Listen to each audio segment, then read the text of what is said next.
Yeah, South Street is a garden.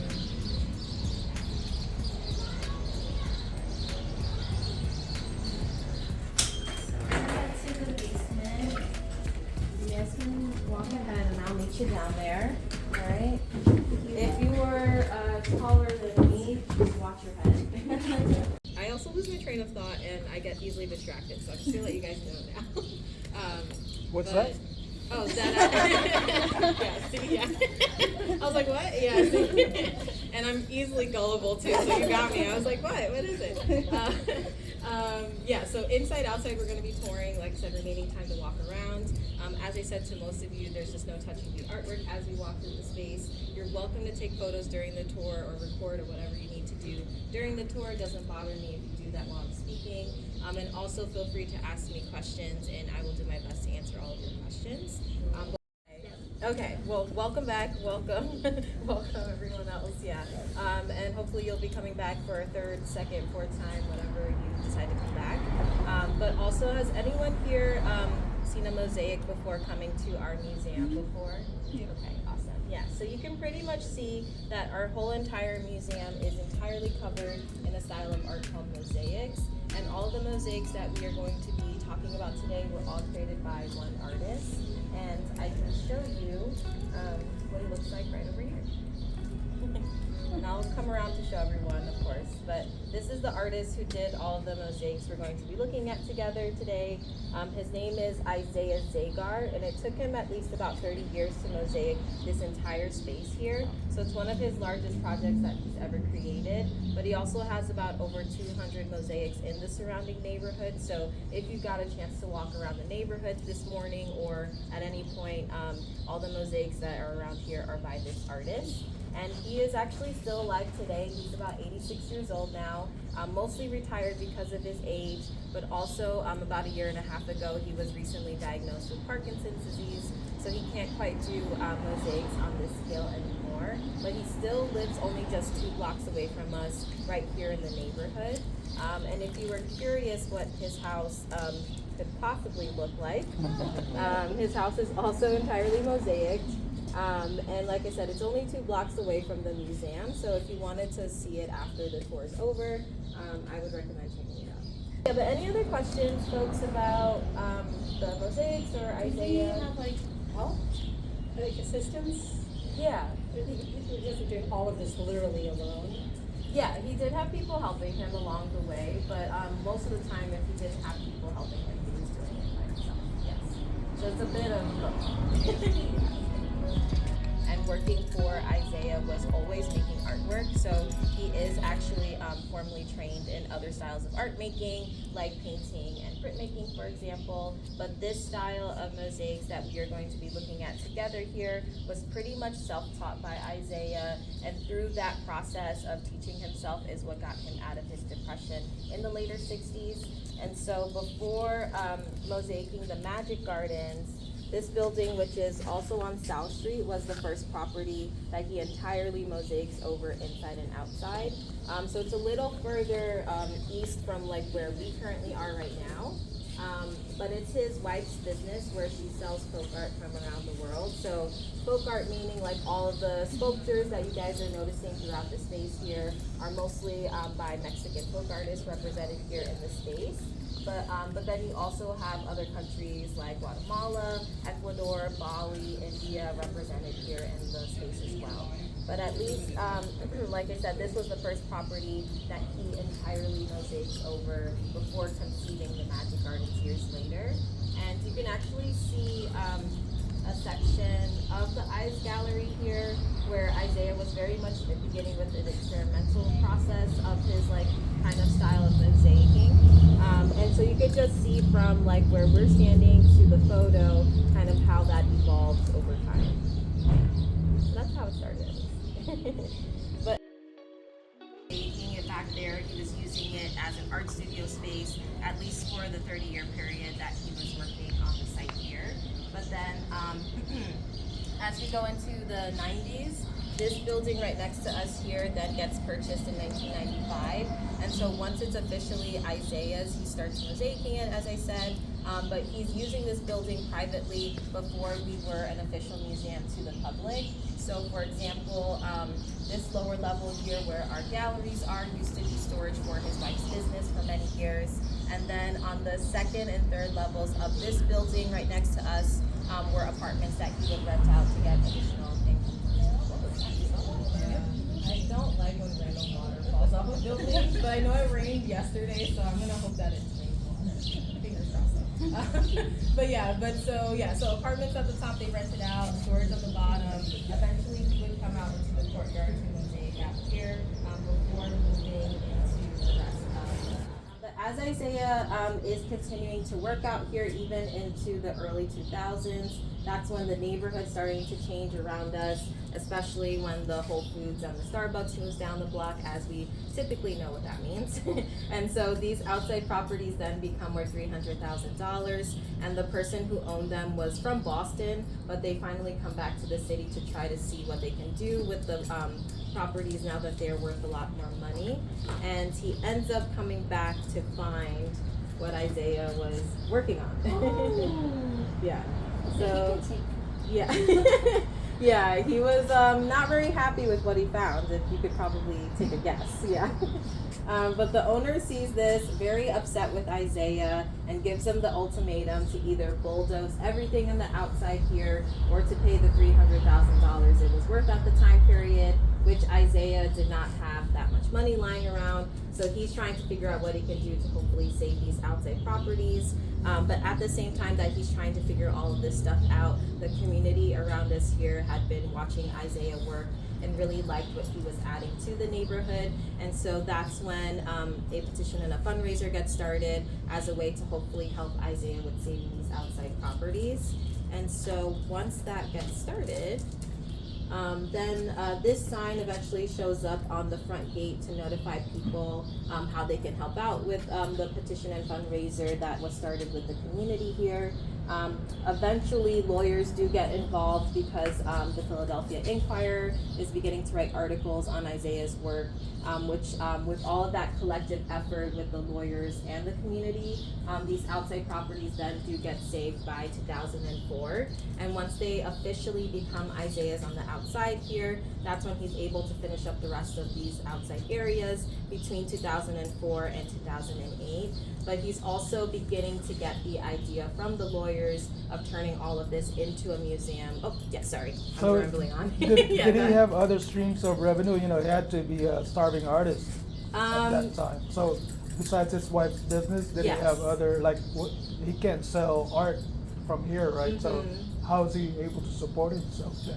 Yeah, so his wife's business was one of the main streams of income for their family. They were also very smart to buy properties very early on in like the 60s and 70s. So they would sometimes rent out those spaces to get additional income in that way. But Isaiah would sell his artwork. He would make like, pieces that weren't attached to walls sometimes. He wasn't very successful because, as you know, sometimes artists struggle a little bit with selling their work. So his wife was always the breadwinner of the family. Besides her business, she was always working full-time jobs outside of that. So she was one of his biggest financial supporters, I would say. But with all of that included, I'm sure they applied for loans and, things like that in between. So it wasn't all. This is one of my favorite spots in the museum, actually, because it's literally like you're swimming into a pool of mosaics. So it's my favorite part. And also when you just look up, you're just like literally engulfed to it mosaics. And so it's an overwhelming feeling that is both like positive and negative, I guess, which I enjoy. So that's why I like this area. But the lower levels here though, folks, I wanted to take a chance to point out just all of the vast materials that Isaiah uses in the work, which as you probably walk through, you notice there are so many different types of materials used here. And so a majority of them were mostly donated to Isaiah. So all the plain tiles that you see throughout the space that don't have painting on them, any plates and cups that you see, any bicycle wheels that you also see are mostly donations from folks in the local community here. But then Isaiah does hand make a lot of his own tiles here as well too. So for example, any tiles like with text that are hand painted like this, or with faces or body parts and whatnot, are usually ones Isaiah makes. Even these types of tiles here, where he's taking doily lace and pressing it into clay, or anything that just looks like anything was etched into clay or pressed into clay, are typically ones Isaiah makes himself. So a lot of it is handmade by Isaiah. Even these large tiles throughout the space on the lower levels, all around you guys here, Isaiah made those during an artist residency that he did in Wisconsin, at the Kohler Foundation. So the people who make your sinks and your toilets at home, they have an artist residency program, if you ever wanted to do that. And so Isaiah took advantage of their large kiln to fire a lot of these large tiles that you guys see here.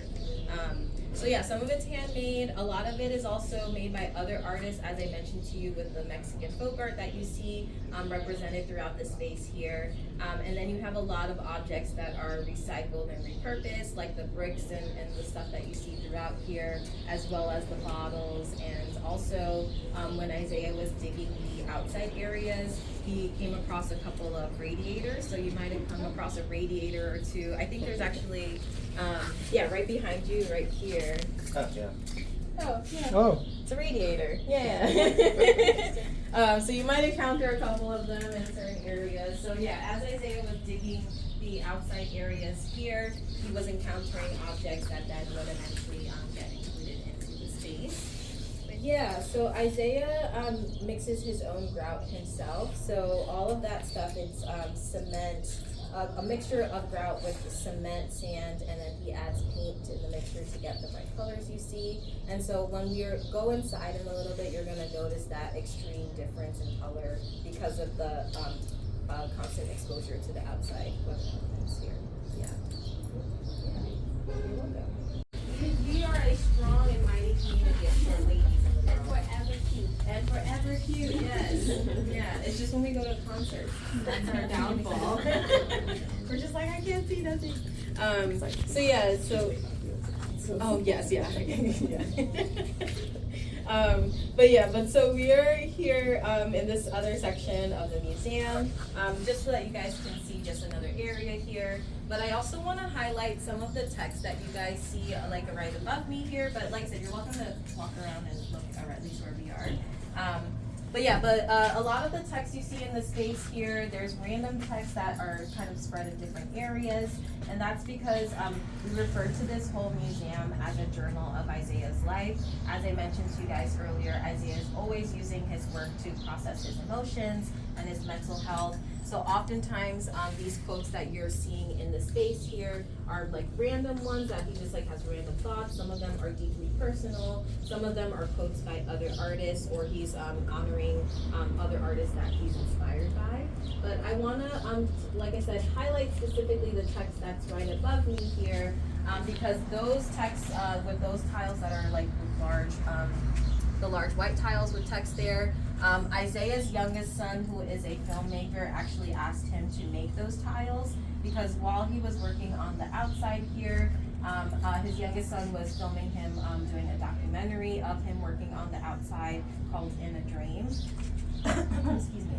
You know when you feel like you have something in your throat, I felt like it's right there. Excuse me. But his youngest son did a documentary on him called In a Dream, where he was filming him finishing up the outside here. But during that time that they were filming the documentary, Isaiah and his wife were going through a brief separation in their marriage, and they were kind of struggling a little bit for a while, but then they eventually start reconnecting and rekindling their relationship at a certain point, which is why on the opposite side that we were standing on earlier, the other open area, there are tiles that read slowly but surely Isaiah and Julia come together, because they eventually, like I said, were rebuilding themselves and their marriage, and then they eventually get remarried, as what you can see right on the tiles above me here, that read Julia and Isaiah decide to get remarried, which they actually held their marriage ceremony right here in this space here, under the chuppah we were standing earlier where that wooden structure was.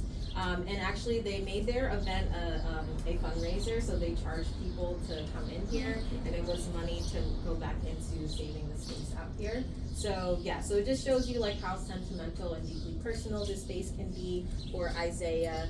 And even on the opposite side here, you can see another reference to something deeply personal in Isaiah's life, where his oldest son Ezekiel, which is why it says Zeke there for short, was going through a bit of a struggle with drug addiction. At the same time, all of these other things were happening with the outside, and so he was separated from his son while he was going through therapy and all that and rehab. But when he was released from that, he gets reconnected with his youngest son. So that's why the titles there said Zeke reunites with his son Yoel. So yeah, so you often will find these, like I said, deeply personal stuff that are in the space here that are related to Isaiah. But then there's a lot of randomness in between all of that too. Yeah. But let's head inside so that way we can see the rest of the space inside. So we're gonna head to the basement. You guys can walk ahead and I'll meet you down there. Alright?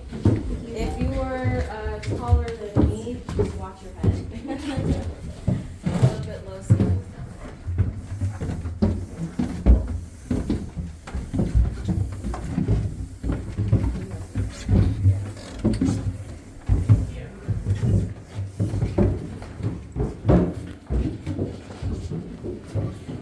You went to yesterday.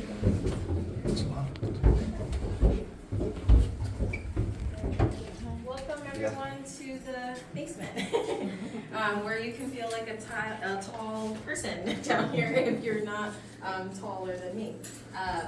So welcome, like I said, and as you guys can see with our basement, that is also entirely mosaic like the rest of the outside is.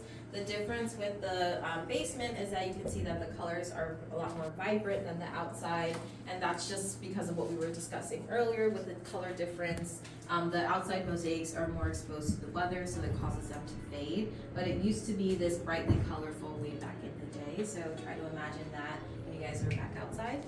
But at least while we're down here, I'll give you guys the time on your own to roam around and explore the basement so you can see everything. Because after the tour, you won't be able to come back down here. So walk around for a few minutes, and then like maybe around 10:37. Okay, we'll head upstairs. Yeah, all right. Thank you. You're welcome.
of